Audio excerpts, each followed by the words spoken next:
شروع اللہ کے پاک نام سے جو بڑا مہربان نہایت رحم کرنے والا ہے۔ دوستو، میں نے آپ کے ساتھ شیئر کیا تھا ایک غرور بادشاہ کی موت کا واقعہ۔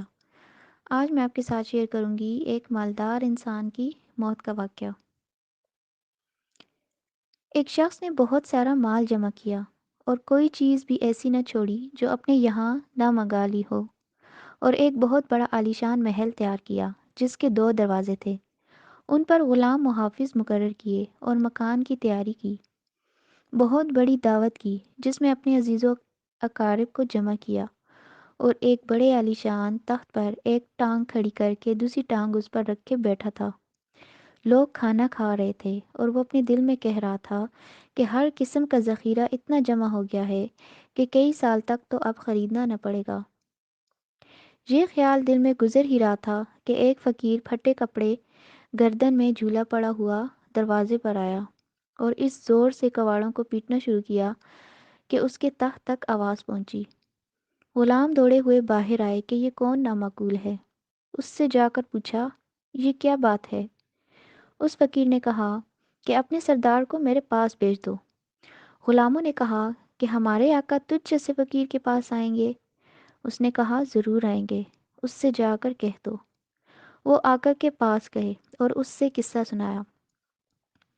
اس نے کہا، تم نے اس کو مزہ نہ چکھایا؟ اتنے میں اس فقیر نے دوبارہ پہلے سے بھی زیادہ زور سے کواڑوں کو پیٹنا شروع کر دیا، جس پر دربان دوڑے ہوئے پھر دروازے پر آئے۔ تو اس فقیر نے کہا کہ اس اپنے آقا سے کہہ دو کہ میں ملک الموت ہوں۔ یہ سن کر ان کے ہوش اڑ گئے اور آقا سے جا کر کہا۔ اس پر بھی مٹی چھت گئی اور بہت عاجزی سے کہنے لگا کہ اس سے یہ کہہ دو کہ میرے فدیہ میں کسی دوسرے کو قبول کر لے۔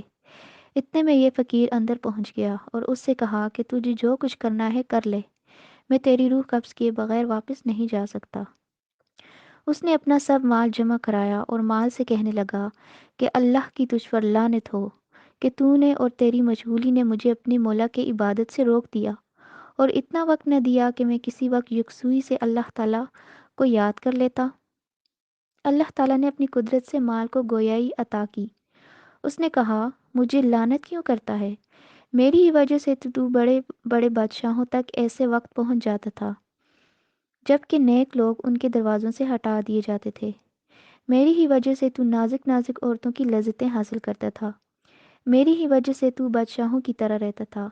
تو مجھے برائی کے موقع میں خرچ کرتا تھا اور میں انکار نہیں کر سکتا تھا۔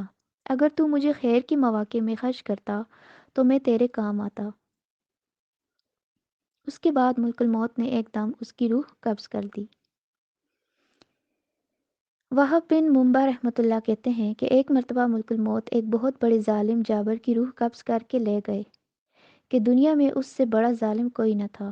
وہ جا رہے تھے، فرشتوں نے ان سے پوچھا کہ تم نے ہمیشہ جانیں قبض کی، تمہیں کبھی کسی پر رحم بھی آیا؟ انہوں نے کہا کہ سب سے زیادہ ترس مجھے ایک عورت پر آیا جو تنہا جنگل میں تھی۔ جب ہی اس کے بچہ پیدا ہوا تھا، مجھے حکم ہوا کہ اس عورت کی جان قبض کر لو۔ مجھے اس عورت کی اور اس کے بچے کی تنہائی پر بڑا ترس آیا کہ اس بچے کا اس جنگل میں جہاں کوئی دوسرا نہیں ہے کیا بنے گا۔ فرشتوں نے کہا کہ یہ ظالم جس کی روح تم لے جا رہے ہو وہی بچہ ہے۔ ملک الموت حیرت میں رہ گئے، کہنے لگے، مولا تو پاک ہے، بڑا مہربان ہے، جو چاہتا ہے کرتا ہے۔ حضرت حسن بصری رحمۃ اللہ علیہ کا ارشاد موت کے بارے میں ہے کہ جب کوئی شخص مر جاتا ہے اور اس کے گھر والے رونا شروع کرتے ہیں تو ملک الموت اس مکان کے دروازے پر کھڑے ہو کر کہتے ہیں کہ میں نے اس کی روزی نہیں کھا لی، یہ اپنی روزی ختم کر چکا تھا۔ میں نے اس کی عمر نہیں کم کی، مجھے تو اس گھر میں پھر آنا ہے اور بار بار آنا ہے۔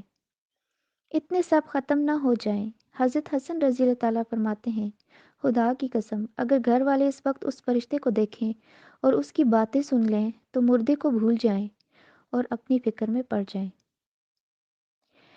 یزید الرقاشی رحمۃ اللہ علیہ کہتے ہیں کہ بنی اسرائیل کے ظالموں میں سے ایک ظالم اپنے گھر میں بیٹھا ہوا اپنی بیوی سے تخلیہ کر رہا تھا۔ اتنے میں دیکھا کہ گھر میں ایک اجنبی آدمی دروازے سے چلا آ رہا ہے۔ یہ شخص نہایت غصے میں اس کی طرف لپکا۔ اس سے پوچھا کہ تو کون ہے اور گھر میں آنے کی تجھے کس نے اجازت دی؟ اس نے کہا کہ مجھے اس گھر کے مالک نے اندر آنے کو کہا ہے، اور میں وہ شخص ہوں جس کو نہ کوئی پردہ روک سکتا ہے اور نہ بادشاہوں کے پاس جانے کے لیے مجھے اجازت کی ضرورت ہوتی ہے۔ نہ کسی ظالم کے دبدبے سے ڈرتا ہوں، نہ کسی مغرور و متکبر کے پاس جانے سے مجھے کوئی چیز مانے ہوتی ہے۔ اس کی یہ گفتگو سن کر وہ ظالم خوفزدہ ہو گیا، بدن میں کپ کپی آ گئی اور اوندے منہ گر گیا۔ اس کے بعد نہایت عاجزی سے کہنے لگا، پھر تو آپ ملک الموت ہیں۔ اس نے کہا، ہاں، میں وہی ہوں۔ صاحب مکان نے کہا کہ آپ مجھے اتنی مہلت دے دیں کہ میں وصیت نامہ لکھ دوں۔ فرشتے نے کہا کہ اب اس کا وقت دور چلا گیا، افسوس کہ تیری مدت ختم ہو چکی ہے، سانس پورے ہو گئے اور تیرا وقت ختم ہو گیا، اب تیرے لیے ذرا سی تاخیر کی بھی گنجائش نہیں۔ صاحب مکان نے پوچھا کہ آپ مجھے کہاں لے جائیں گے؟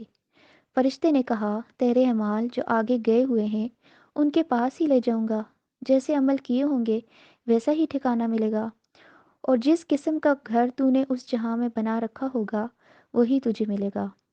اس نے کہا، میں نے تو نیک اعمال کچھ بھی نہیں کیے اور نہ کوئی عمدہ گھر اپنے لیے اب تک بنا رکھا ہے۔ فرشتے نے کہا، پھر تو نزاعت الشوا کی طرف لے جاؤں گا۔ یہ سورہ معارج کی آیت کی طرف اشارہ ہے، جس کا ترجمہ یہ ہے کہ بے شک وہ آگ ایسی دہکتی ہوئی ہے جو کھال تک کھینچ لے گی، اور اس شخص کو جس نے دنیا میں حق سے منہ پھیرا اور بے توجہی کی، وہ آگ خود ہی بلا لے گی، اپنی طرف کھینچ لے گی۔ اس کے بعد اس فرشتے نے اس کی جان نکال لی۔ گھر میں کوہرام مچ گیا کہ کوئی رو رہا تھا، کوئی چلا رہا تھا۔